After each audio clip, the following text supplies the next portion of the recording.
श्री शिवाय नमस्तुभ्यम। श्री आदिशक्ति पार्वती माताए नमः। श्री विघ्नेश्वराय नमः।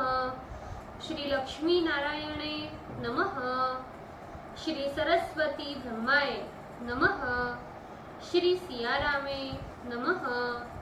श्री रामदास हनुमाने नमः। श्री राधे श्यामे नमः।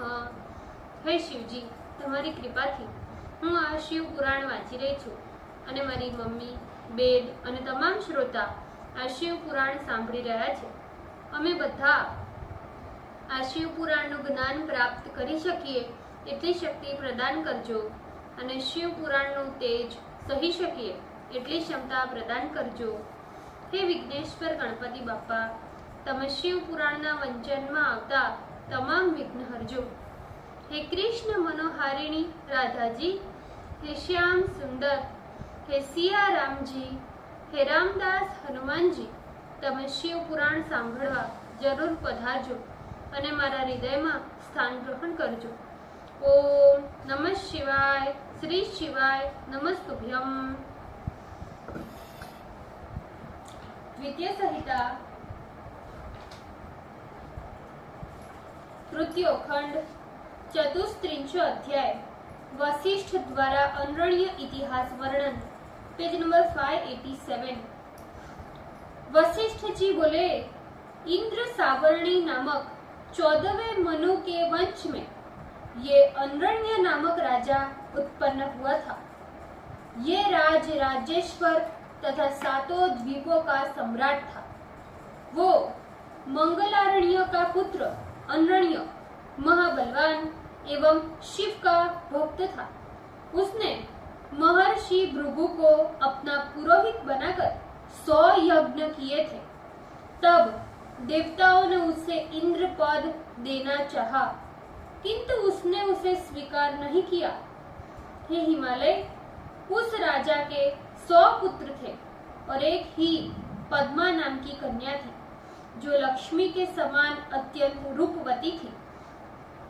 हे गिरिराज, उस राजा का प्रेम 100 पुत्रों की अपेक्षा कन्या पर विशेष रूप से रहता था। उस अनरण्य राजा की सर्व सौभाग्यशालिनी 5 रानियां थी, जो सभी राजा को प्राणों से भी अधिक प्यारी थी। जब वो कन्या अपने पिता के घर युवावस्था को प्राप्त हो गई, तो राजा ने उत्तम वर की प्राप्ति के लिए सर्वत्र दूतों द्वारा पत्र भेजा। एक समय पिपलाद महर्षि जब अपने आश्रम को जा रहे थे, तभी तपस्या के योग्य एक निर्जन स्थान में उन्होंने गंधर्व देखा। काम कला में निपुण वो गंधर्व स्त्रियों के साथ श्रृंगार रस के सागर में निमग्न होकर प्रेम से उनके साथ विहार कर रहा था। वे मुनि श्रेष्ठ उसे देखते ही काम के वशीभूत हो गए और तब से चित्त हटाकर दार संग्रह की चिंता में पड़ गए। इस प्रकार काम से व्याकुल चित्त हुए उन श्रेष्ठ महर्षि ने अनेकों वर्षों बिता दिए। एक समय की बात है, जब वे महर्षि पुष्पभद्रा नदी में स्नान करने के लिए जा ही रहे थे कि उन्होंने मनोहर लक्ष्मी के समान परम सुंदरी पद्मा को देखा। तदंतर उन महर्षि ने आसपास के मनुष्यों से पूछा कि ये किसकी कन्या है। तब श्राप के भय से व्याकुल हो उन मनुष्यों ने पद्मा का परिचय कर दिया। मनुष्यों ने कहा, ये महालक्ष्मी के समान परम सुंदरी अनरण्य राजा की कन्या पद्मा है, जो गुणवती तथा सुंदरी होने के कारण बड़े बड़े अनेक राजा इसको पाने की इच्छा से प्रार्थना करते हैं। ब्रह्मा जी बोले, इस प्रकार वे महर्षि उन सत्यवादी मनुष्यों की बात सुनकर अत्यंत क्षुब्ध हो उठे और उसे प्राप्त करने की इच्छा करने लगे। हे गिरिराज, तदंतर मुनि ने स्नान कर विधि पूर्वक अपने इष्ट देव शंकर का पूजन किया। फिर काम के वशीभूत हो उस कन्या को मांगने के लिए अनरण्य राजा की सभा में गए। राजा ने मुनि को देखते ही भयभीत हो प्रणाम किया और मधुपर्क आदि देकर भक्ति पूर्वक उनकी पूजा की। पूजा ग्रहण के अनंतर उन महर्षि ने उस कन्या की याचना की। राजा सुनते ही अवाक हो गया और कुछ भी कहने में असमर्थ हो गया। मुनि ने कहा, हे राजन, तुम अपनी कन्या हमें दे दो, अन्यथा मैं तुम्हें क्षण मात्र में भस्म कर दूंगा। उस समय हे मुनि के तेज से सब राजा के सेवक हक्का बक्का रह गए और राजा अपने परिचरों के साथ वृद्धावस्था से जर्जर उस मुनि को देखकर रोने लगा। रानियों को भी कुछ सुझाई न पड़ा। किम कर्तव्य विमूढ़ होकर रोने लगी। कन्या की माता तो शोक से व्याकुल होकर रोने लगी। इस प्रकार राजा के सभी पुत्र एवं सभी सगे संबंधी शोक से व्याकुल हो गए। इसी समय महापंडित नीति शास्त्र का कुशल विद्वान, राजा का गुरु एवं पुरोहित ब्राह्मण दोनों ही राजा के समीप आए। राजा ने प्रणाम कर उनका पूजन किया और उनके आगे रो रो कर अपना सारा वृतांत निवेदन किया और पूछने लगे कि इसमें जो उचित कर्तव्य हो उसको शीघ्रता से बताइए। तब राजा की बात सुनकर नीति शास्त्र के जानने वाले महापंडित, उसके गुरु तथा पुरोहित दोनों ने राजा को, शोक से मूर्छित हुई रानियों को, राजपुत्रों को तथा उस कन्या को भी हितकारक तथा नीति युक्त वाक्य समझाया। गुरु तथा पुरोहित कहने लगे, हे राजन, हे महाप्राज्ञ, तुम परिवार के सहित शोक मत करो, हमारे हितकारी वचन सुनो और शास्त्र में अपनी बुद्धि लगाओ।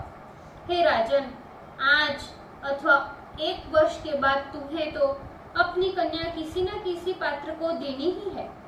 वो पात्र चाहे ब्राह्मण हो या अन्य कोई भी हो, किंतु मेरे विचार से तो ब्राह्मण से बढ़कर कोई भी त्रैलोकी में सुंदर पात्र है ही नहीं। तुम उस ब्राह्मण को, सत्पात्र को अपनी कन्या देकर अपनी संपत्ति की रक्षा कर लो। हे राजन, यदि ऐसा नहीं कर पाओगे तो एक के कारण तुम्हारी सारी संपत्ति नष्ट हो जाएगी। उस एक का त्याग करो जो सबकी रक्षा हो सके। केवल शरणागत का त्याग नहीं करना चाहिए, चाहे उसके लिए सब कुछ नष्ट हो जाए। वशिष्ठ जी बोले। तब राजा ने उन दोनों बुद्धिमानों की बात सुन बारंबार विलाप करते हुए भी उस कन्या को वस्त्र तथा आभूषण से अलंकृत कर मुनिंद्र महर्षि पिप्लाद को दे दी। हे गिरे, इस प्रकार शास्त्र रीति से उस कन्या का विवाह कर महर्षि पिप्लाद उस महालक्ष्मी के समान महासुंदरी पद्मा को लेकर प्रसन्नता से अपने घर चले गए। इधर राजा उस वृद्ध को कन्या देने की ग्लानि से दुखी हो गया और अपना सारा परिवार तथा राज्य छोड़कर तपस्या के लिए वन में चला गया। हे गिरे, अपने प्राणनाथ के वन चले जाने पर सारी रानियों ने भी अपने पति तथा कन्या के शोक से अपने प्राण त्याग कर दिए। राजा के पूज्य पुरोहित आदि पुत्र एवं सभी सेवक राजा के बिना मूर्छित हो गए तथा अन्य पूर्ववासी एवं दूसरे पुरुष उच्छवास लेकर शोक करने लगे। अनरण्य तो वन में जाकर शंकर जी की आराधना कर शाश्वत शिवलोक को चला गया और उस राजा के स्थान पर उसका ज्येष्ठ कीर्तिमान नामक पुत्र सिंहासन पर बैठकर पुत्र के समान प्रजा का पालन करने लगा।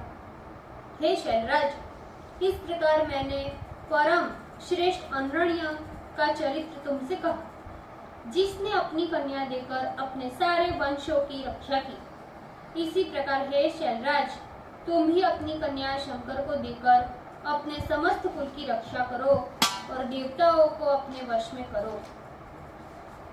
ओम नमः शिवाय। श्री शिवाय नमस्तुभ्यम। भूल चूक माफ करजो शिवजी, कृपा રાખજો। આજના શિવપુરાણના વંચનનો પુણ્ય મને પ્રદાન કરજો શિવજી। ઓમ નમઃ શિવાય। શ્રી શિવાય નમસ્તુભ્યમ।